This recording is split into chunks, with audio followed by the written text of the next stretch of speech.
লঙ্কামোড়া এলাকা থেকে 5 বাংলাদেশি আটক করতে সক্ষম হলো পশ্চিম আগরতলা থানার police. Bureau report, Tripura news 8।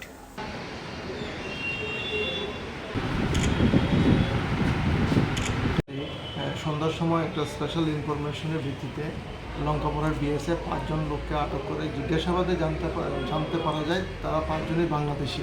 তারা অবৈধভাবে ভারতে প্রবেশ করেছে। তাদের বিরুদ্ধে আমরা স্পেসিফিক একটা মামলা নিয়েছি। কেস নাম্বার হলো 102/2024 under section 61 clause 2 249B 143 clause 3 of BNSS and section 41 clause 1 clause A and C foreigner act and 3 of IPP act অনুযায়ী আমরা একটা মামলা নিয়েছি। আজকে তাদেরকে আদালতে আমরা প্রেরণ করব পুলিশ রিমান্ড চেয়ে। আমরা জানার চেষ্টা করছি তারা কেন অবৈধভাবে বাংলাদেশে প্রবেশ করেছে এই বিষয়গুলি নিয়েছে। তাছাড়াও তাদেরকে যারা সহযোগিতা করেছে, যারা টাউটস, ইন্ডিয়ান টাউটস এবং বাংলাদেশ টাউটস আছে, এগুলিকে আমরা আইডেন্টিফাই করার জন্য।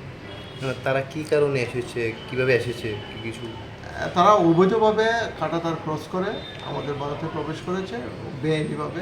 এখন পর্যন্ত আমাদের ইনভেস্টিগেশন চলছে, বাকিটা আমরা তদন্তের সাথে করব। তাদের কাছ থেকে কি পাওয়া গেছে? তাদের কাছ থেকে এখনো কিছু পাওয়া যায়নি, শুধু মোবাইল আমরা তাদের কাছ থেকে পেয়েছি, আর অন্য কিছু পাইনি।